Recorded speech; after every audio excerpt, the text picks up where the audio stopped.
For some reason, God knows why, I thought it would be smart to trust a tiny local credit union with my money. Maybe it was the friendly posters in the window. Maybe it was the way the teller smiled when I first opened the account. It felt small, personal, like they'd treat me as a human being, not just another number. But I was wrong. Dead wrong. One day I'm standing at an ATM. I slide my card in, punch in my PIN, and nothing. Transaction failed. I try again, same thing. A knot forms in my stomach. That money wasn't play money, it was the money I needed for rent, bills, survival. So I step inside the branch, explain what's happening, and the clerk gives me a code.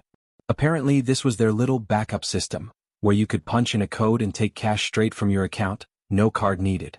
It wasn't special treatment, just their way of handling glitches. Problem solved, right? Not even close. A few days later I check my account and realize something's off. The system flagged me for review, because of a delay in deducting my balance. Their system's mistake, not mine. I didn't overdraft. I didn't break any rules. But their solution? Locked my entire account. I couldn't touch a single dollar. 4 days. Then weeks. And it stretched past a month. Imagine the helplessness. Your own money trapped in limbo, controlled by people who treat you like dirt. When I called customer service, I expected empathy or at least professionalism. Instead, I got voices dripping with sarcasm. Snarky laughs. And the worst part? Subtle digs at my last name. My foreign-sounding last name.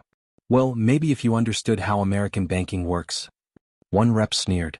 My blood boiled. Each call left me shaking with rage. My hands would clench so tight around the phone that my knuckles went white. My jaw ached from grinding my teeth. It wasn't just about the money anymore, it was about respect. I vented to my family back home, desperate, exhausted, humiliated. And then, like a light in the darkness, my younger cousin drops an idea. Why don't you use this Russian service? People get paid a few rubles to post whatever you want on social media. Think of it like renting an army of online voices. At first I laughed. It sounded ridiculous. 3 rubles here, 5 rubles there. It's pennies. But then he explained, thousands of posts, comments, complaints all hitting at once. It was like discovering a secret weapon. And I realized, this could work. So I tested it. The site was simple. You could even choose between American-looking profiles or others. For the cost of a cheap coffee, $3, I bought myself an army. I sat at my desk, adrenaline buzzing through my veins, typing prompts with surgical precision. Complaints about rude staff. Accusations of discrimination. Stories of terrible service. I crafted them carefully, making sure they sounded authentic. Then I hit launch. At first, nothing. Silence. I second-guessed myself. Maybe it was a scam. Maybe I just wasted $3. But then, notifications started rolling in. The credit union's social media pages were flooded. Hundreds of angry comments all at once. Negative reviews pouring in like a dam had burst. Their carefully crafted image of being a friendly local bank? Shattered. That same day, just hours later, my phone rang. The caller ID, the credit union. My pulse spiked. Hello, this is the call center manager, the voice said, now suddenly dripping with politeness. We've noticed some unfortunate misunderstandings. We'd like to resolve your concerns immediately. Unfortunate misunderstandings? I almost laughed out loud. A month of being treated like trash, and now they're bending over backwards. They promised to release my full balance immediately. Not only that, they offered an extra $50 compensation. We can transfer it to any other bank you prefer, the manager said carefully, his tone almost pleading. For the first time in weeks, I felt the power shift. My shoulders loosened. My grip on the phone relaxed. I wasn't the desperate customer anymore, they were the desperate ones. I agreed. Calmly.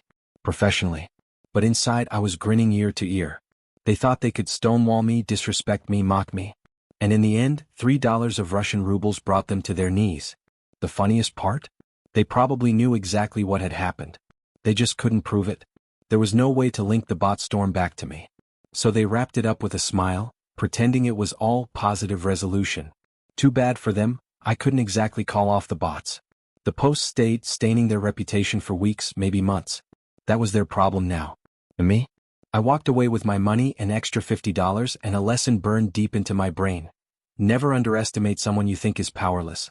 The manager's voice still echoes in my head. The way it dropped, the forced humility, we're ready to transfer your full balance, plus compensation. It was the sound of victory. The sound of justice. The sound of a system that thought it could bully me, crumbling under the weight of 1,000 angry voices I'd unleashed. I didn't need to yell. I didn't need to beg. All I needed was a little creativity, $3, and the refusal to stay silent. Justice doesn't always come in grand gestures. Sometimes it comes in small, sharp cuts that bleed arrogance dry.